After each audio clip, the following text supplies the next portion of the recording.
There are lots of great Lego stop motions featuring the 1980s Lego Adventurers icon Johnny Thunder, so of course I wanted to make my own. We're going to be featuring 4 main sets across 4 episodes: the jungle, office, cave and airport, taking inspiration from my previous MOCs like this jungle one and this jungle swamp. Johnny Thunder can be seen as the minifigure in both of these. So for this time I started with a base, laying out plates and building up horizontal translucent green bricks to make the swamp. After covering it with green plates at the front and green slopes to build some elevation before adding rounded slopes at the back, I added a lot of plants, giving the jungle some depth and density. I tried to keep a corridor through the middle of the build running horizontally for the characters to walk down in the stop motion. The story will go that they will be adventuring through this jungle. I don't want to reveal too much because we'll be showing the final stop motion on this channel when it is finished. As you can see, I'm adding fern pieces, bamboo using bars and leaf plates, and lime green grass using Ninjago katana pieces, which add some well-deserved height and variation in the different shades of green. As well as this, I'm adding sand green cones stacked up to make some reeds around the swamp. A lot of these techniques you'll have seen in my previous jungle videos, such as the jungle swamp, where I used the sand green cones, or the jungle ruins, in which I used the bamboo technique. Here I'm adding more bamboo, this time in light green. A lot of these pieces, such as the light green bamboo pieces and the lime green swords, came in my recent pick-a-brick order, which I've made a video about. For the background, I'm putting together these leaf limb elements, and I'm going to add leaf plates on top to add some density. As you can see, this is the bag of plant parts from my pick-a-brick order, and I'm using it to add some dark green ferns in the background, as I previously only had normal green ones. I'm adding some more depth to the background and using dark green leaf plates to make it a bit darker. The background's not going to be as well lit as the parts in front of it. I want it to kind of blend in to the dark green wall that's going to be behind it, because I'll probably be filming the stop motion right here on this desk. I'm adding palm trees.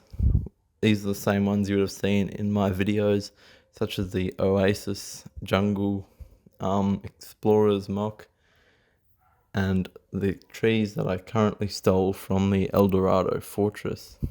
As you'll notice, the trunks of the trees are the same. I'm adding some of these more typical bamboo elements to fill in some of the mid-ground just behind the path where the adventurers will be walking. In the stop motion, I'm planning on having them start at the right, wade through the water in the middle, and then climb out on the left.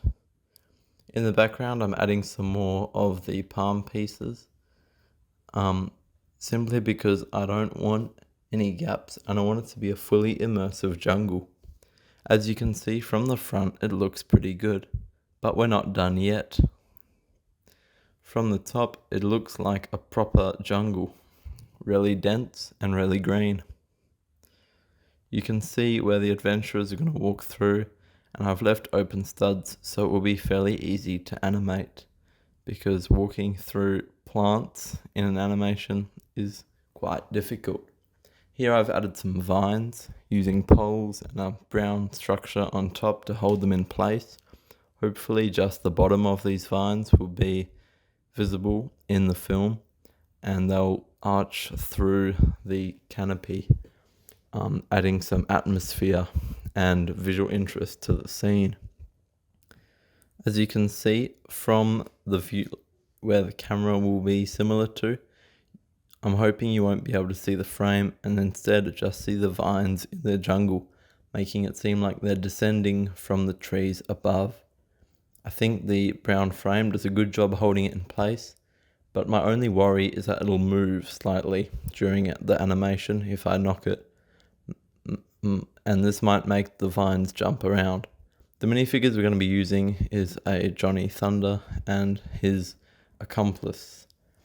I've got these minifigures from the Indiana Jones fighter plane chase, of which I'm stealing both of their hats for the stop motion cast. Johnny Thunder's hat is being removed to be replaced with Indiana Jones's hat, which I prefer for the headband and the dual molded hair piece. This minifigure uses a suit from a random Lego City set and that hat from the Indiana Jones figure. Also, I'm adding a backpack onto the Johnny Thunder minifigure to make it seem like more of an adventurer.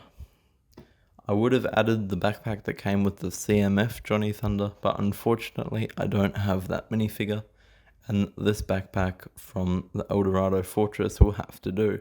I gave both them a gun and the accomplice an umbrella.